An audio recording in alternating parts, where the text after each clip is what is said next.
Bismillahirrahmanirrahim. Assalamualaikum warahmatullahi wabarakatuh. Kembali lagi kita di channel YouTube Insinyur Tanaman.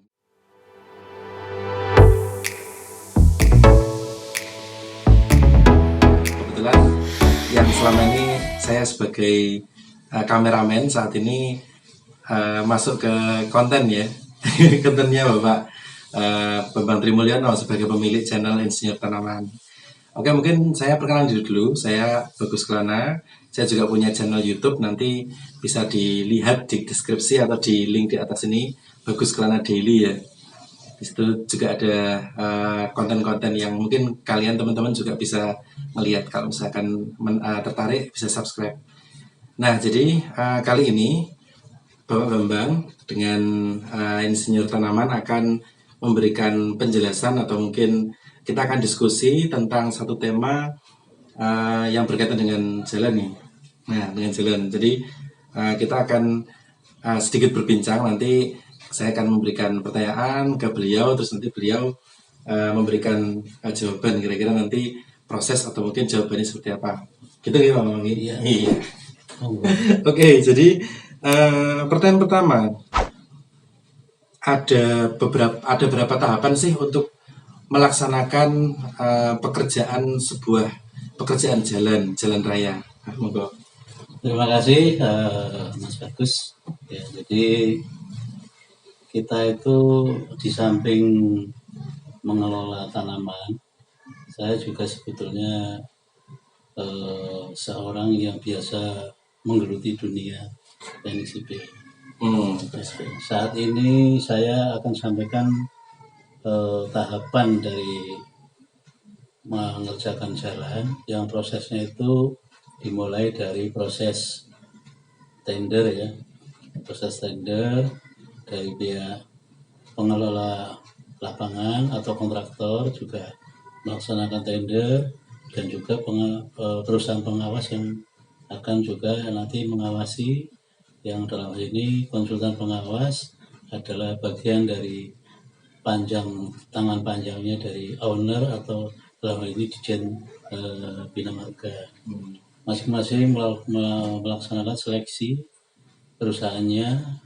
Siapa nanti yang akan melaksanakan pekerjaan itu adalah yang sudah terseleksi baik harganya maupun kemampuan untuk melaksanakan pekerjaan tersebut. Dalam hal ini pihak Bina Marga adalah sebagai pemilik kerjaan dan nanti juga ikut mengawasi ke lapangan bersama-sama konsultan pengawas, sehingga diharapkan pekerjaan itu akan mendapatkan hasil yang optimal. Nah, mungkin saya sampaikan di sini bahwa setelah terseleksi itu masing-masing pihak, baik itu kontraktor pengawas, kontraktor pelaksana maupun konsultan pengawas, masing-masing akan diberi pedoman.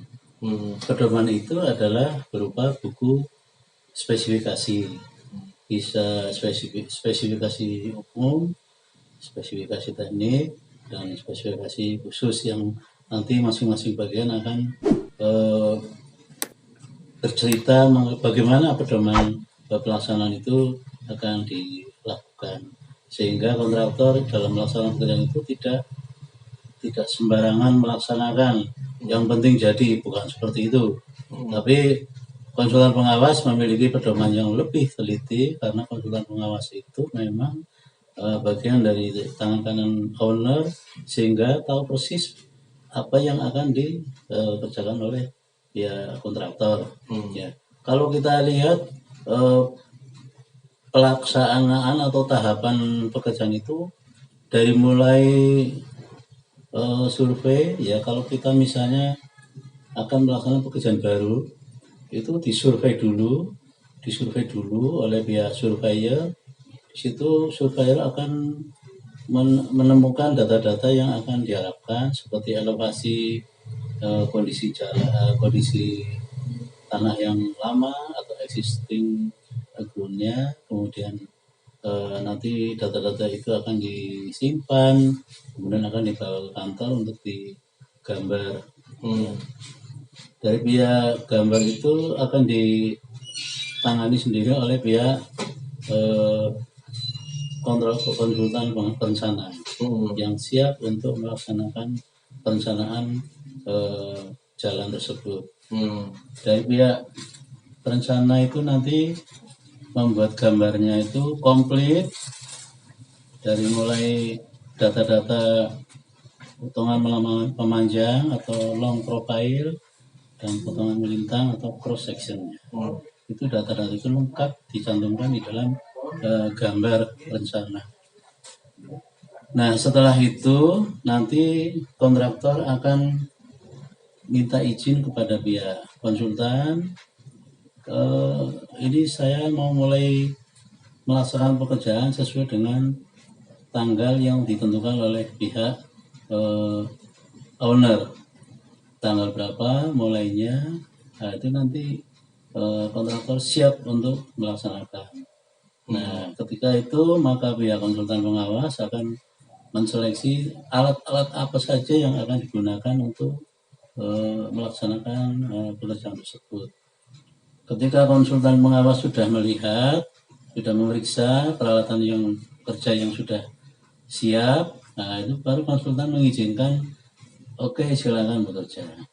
Nah, sebelum mulai pekerjaan di lapangan, maka ada satu klausul yang mengatakan bahwa kontraktor harus menyiapkan kantor lapangan atau direksi kit, ya. Di situ nanti direksi kitnya sudah tercantum ukurannya dan kemudian luasnya, itu semua akan tercantum di situ, dan di situ akan kita bicarakan mengenai gambar yang akan dikerjakan, harus ditempel di direksi kit, kemudian peralatan apa saja yang dipasang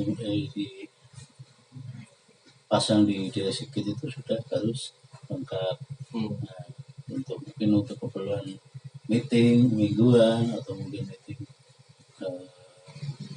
bulanan, itu nanti akan disepakati bersama. Nah, setelah peralatan tadi sudah lengkap, kemudian konsultan mengizinkan untuk kerja, oke, silakan, dan kontraktor pelaksana akan mulai melaksanakan pekerjaan dengan mengukur ulang. Diukur ulang, nanti periksa elevasinya, long profile-nya, cross section-nya, kemudian nanti akan ketahuan di mana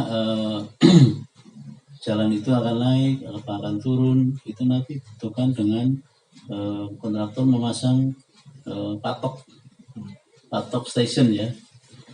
Jadi sticking out atau patok pelaksanaan, patoknya itu dipasang pada as jalan atau center line, kemudian di tepi, kemudian dikasih reference point di luar, mungkin dengan jarak berapa, 2 atau 3 meter di luar rencana drainase.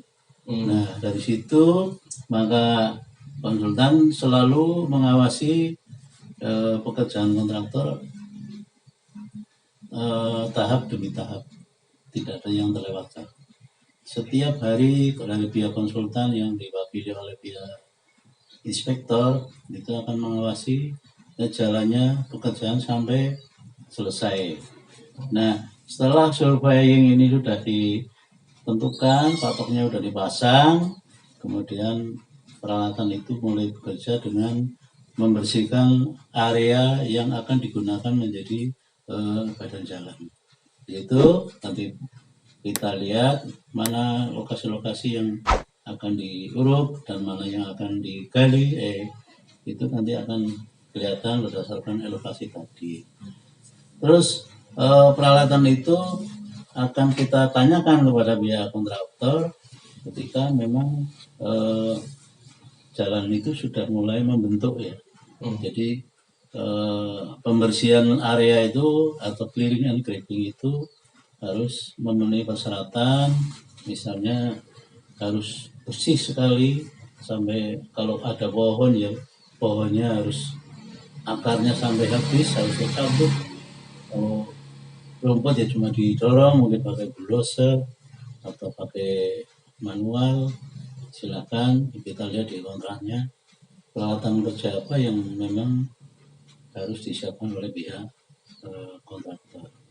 Setelah clearing driving selesai, kemudian dipadatkan. Ya, dipadatkan dengan alat tandem, bisa yang 2 tandem atau yang 3 wheel roller itu dipadatkan. Nah, setelah itu kemudian kita cek kepadatannya apakah sudah memenuhi syarat atau belum dengan kepadatan dari laboratorium. Itu hasilnya. Mungkin sementara itu, dan apabila ada teman-teman atau siapa yang tertarik dengan tayangan ini, silakan di subscribe ya, karena ini tayangan ini akan terus berlanjut sampai pelaksanaan pekerjaan itu selesai. Mungkin sementara untuk pekerjaan awal ini bisa kita cukupkan, dan lain kali kita akan ketemu lagi dengan item-item yang berikutnya. Demikian, terima kasih atas perhatian semuanya. Assalamualaikum warahmatullahi wabarakatuh.